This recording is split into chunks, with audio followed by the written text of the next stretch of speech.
please inform your friends and your enemies and strangers. Brandon Fusco is the one and only weak link bad offensive lineman on this team. And I have always been a Brandon Fusco guy because Brandon Fusco was always a right guard. And for some reason, Brandon Fusco was good at right guard and is worthless at left guard. Week after week, every game, this guy grades out awful. There are other offensive linemen that have a subpar game from time to time, but not to the extent that Fusco does, and not nowhere near with the frequency that Fusco does. So our weekly F and Fusco watch results were as followed: 2 pluses to 8 freaking minuses, a -6 overall rating for Fusco. So we combine all the offensive line ratings, we get a 12/16 for individual performances from the group for a -4. However, we add that to our +22 that they got as a unit, and the ultimate final grade for the offensive line as a team is a +18 this week. That is fabulous. So the +18 from the offensive line definitely helped lead to the +25 from the running backs, and the +9 from the quarterback, and the +8 from the tight ends. Just complete. Like I said, +18 from your offensive coordinator, +7 from your head coach. Man, let's knock out special teams and defense real quick, and then we'll get to the rest of the league for football news. Okay, so special teams real quick. Brandon Walsh did miss a field goal. Big shocker there. He ended up with 8 pluses, 2 minuses, and overall +6. Fairly good, but one missed opportunity. You can't always rely on that not coming back to bite you. The punter had a good game, +2. Special teams, the coverage units were much improved, actually, outside of one kick return very late in the game. However, the return teams, both punt return and kick return, primarily punt return, were subpar. So the special teams ended up with a +3 over -4 for a total of -1. So special teams could have played a little better. One of the few, areas of the team that could have improved last week. And then to the defense, as I mentioned, Zimmer had a +7, 10 over 3. Units, the D-line actually was a little bit underwhelming. A +4, 14 over 10. The linebackers improved to a +4, 11 over 7. As a group, they had a much better game than they have from time to time here. And the defensive backs had a 16 over 11 +5. So all 3 units, layers of the defense, were equally productive and efficient in last week's game against the Falcons. Let's see. Everybody loves to talk about Linval Joseph, and rightfully so with the season he's had. He was fairly quiet last week, only 2 over 1 for a +1. Tom Johnson, 2 penalties were his minuses to go with 2 pluses, so he was even. Sharif Floyd at 4 over 2, the best defensive tackle performance of the week, looks to finally be exploding off of the ball snap again the way he was early this season when he was fully healthy. Loved seeing that. Daniil Hunter needs to be on the field more, period. He was a 2 over 1. Everson Griffin was a 2 over 1. And B-Rob, the only defensive lineman who consistently, like Fusco, is in the minus every week, was a 2 over 3 for a -1. But not too bad. Moving on to the linebackers, Anthony Barr had a pretty much flawless game. 6, +6, no minuses, so a 6 over 0 with 2 exceptionally big, impressive plays that I had circled. So a phenomenal game for Anthony Barr. Linebacker rating would have been great. You combine his +6 with Greenway's 3 over 2 for a +1, so linebackers are +7 there. But then you get rookie Kendricks, he's the Fusco of the defense, much more so than B-Rob. Used to be Terrence Newman. It's very much Kendricks now, with Newman playing at a slightly higher level as of the last couple weeks. But Kendricks had a plus. He had 2 pluses to 5 minuses for a -3 overall, bringing that linebacker grade down from a +7, which is really impressive, to a +4, which is still decent. And then finally in the secondary, we had Xavier Rhodes, again, quiet, not on the film much. That's exactly what you want from your number one shutdown corner, who's going up against one of the arguably the best receiver in all of football in Julio Jones, who most teams give up 150 plus yards to every week and multiple touchdowns. Julio Jones did nothing, and Rhodes had 1 plus to 2 minuses for an overall grade of a -1. But like I said, from that position, you're kind of looking at how many minuses show up on the film, especially when you've got a matchup like that and only have 2 minuses. Most of them are against the run, I want to say, too. A great game for Rhodes, despite that misleading number. Newman, same way, 2 pluses, 3 minuses. Actually, 2 pluses, 2 minuses, and a penalty for an overall -1.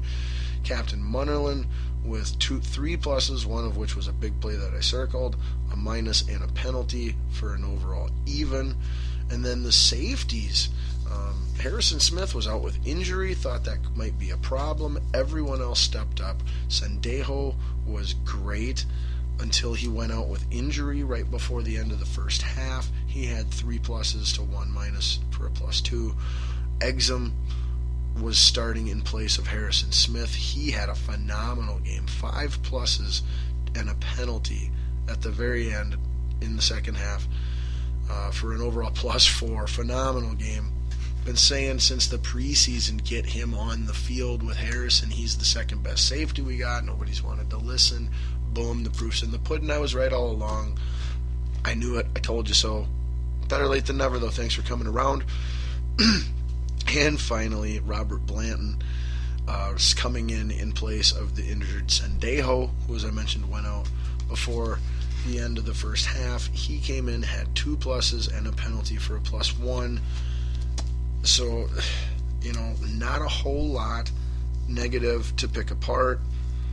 The biggest being Fusco, the next biggest being Kendricks. After that, maybe B-Rob. Yeah, that'd be about it. Everybody else played really well, and maybe some special teams stuff. So, final quick takes on the Vikings.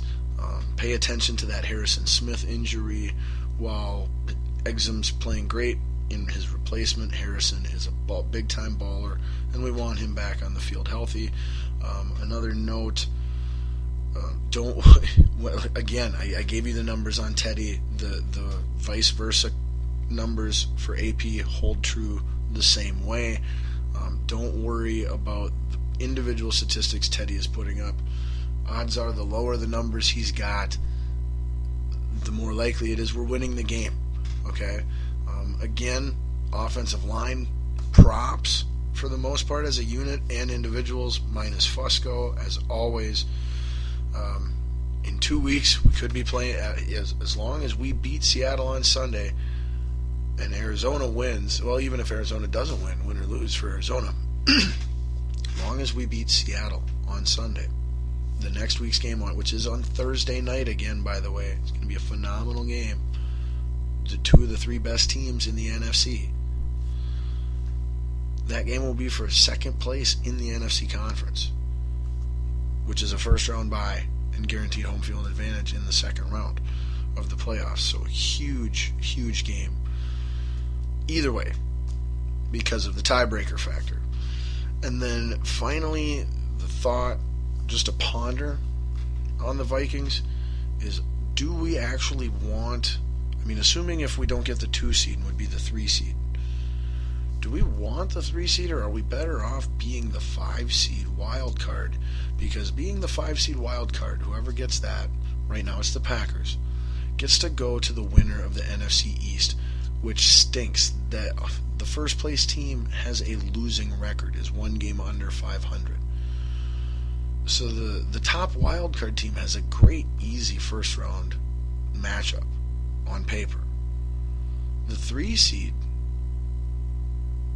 should be hosted, assuming that Seattle ends up with that 6 seed and Seattle's still playing well, that could be a really tough game. Granted, you'd be hosting it, but that first round game is going to be a lot tougher. So, just something to ponder on. Like, if we do fall out of the division somehow, and end up as a wild card, if we're the top wild card, that's going to be great. Whoever the 5-seed top wild card is, I'm telling you right now, whether it's the Vikings, whether it's Seattle, whether it's Green Bay, whether it's Atlanta, I don't care who it is, that team will go on the road in the first round of the playoffs and beat whoever the winner of that diaper fire of a division the NFC East is. But, alright, that is enough Vikings talk. We're officially wrapped up with the Purple Vein. Balls on Fire, for the most part, is put out. Let's officially get full-on spew mode with the rest of the NFL recapping and previewing. And by previewing, mostly I mean picks, as well as a little bit of news, and then we will get into college football before moving on, likely to NHL hockey and NBA basketball. Alright, so let's start that league-wide look with the standings. And then we will explain how we got there, and what could happen after that. So let's go to the NFC North I was just talking about. Minnesota Vikings in first place, alone in first place at 8-3. The Packers one game behind them currently, although they are playing tonight against the Detroit Lions in Detroit. Detroit was up 17-0 at halftime. It is just nearing the end of the third quarter now as I speak, 48 seconds left, and Detroit is hanging on to a 6-point lead, 20-14. I will stay true to my predictions. I'll get you, when we get to that, I'll let you know. But so currently the Packers, aside from tonight's Thursday night's games results, that aside, that hasn't happened yet. They're one game back of the Vikings, 7-4. They will either be 7-5 or 8-4 after tonight. Bears playing much better football, one game below 500 at 5-6, and the Lions have been red hot. I want to say winning their last 3 in a row. They are 4-7. Then moving on to that diaper fire of a division that is the NFC East, the Washington Redskins are kind of. They're in first place via ownership of the tiebreaker. They are 5-6, and so are the New York Giants. The Eagles one game behind them at 4-7, and the Cowboys at 3-8 are only 2 games out of first place in their division. The NFC West, which has both teams the 2 teams we play next. If you're a Vikings fan, Seattle Seahawks this week are in second place in their division at 6-5, trending upwards, looking good as of late. Cardinals are in first place in that division at 9-2, but slowly starting to get hit by the injury bug. St. Louis Rams at 4-7 have demoted Nick Foles to backup. We're playing Case Keenum at quarterback, and the 49ers did the same with their quarterback. They're in last at 3-8. Blaine Gabbert is currently their starting quarterback. NFC South, the Panthers are your lone remaining undefeated team at 11-0. The Falcons are 6-5 after starting out 6-0. The Tampa Bay Buccaneers are 5-6 and 1 game out of a wild card spot, and the Saints are 4-7. Now moving on to the AFC East, we have the Patriots coming off their first loss. They are still the best team in the AFC at 10-1. In their division, they are followed by the Jets at 5-6, the Jets at 6-5, the Bills at 5-6, and the Dolphins at 4-7. Then in the AFC North, the Bengals still in firm control at 9-2, followed by the Steelers at 6-5, the Ravens at 4-7, with Matt Schaub making his first start at quarterback this last week and looking fairly decent, and the Cleveland Browns at 2-9. The more things change, the more things stay the same. In the AFC West, the Denver Broncos behind Brock Osweiler continue to look strong with their defense, especially. They are 9-2, slightly resurgent running game as well.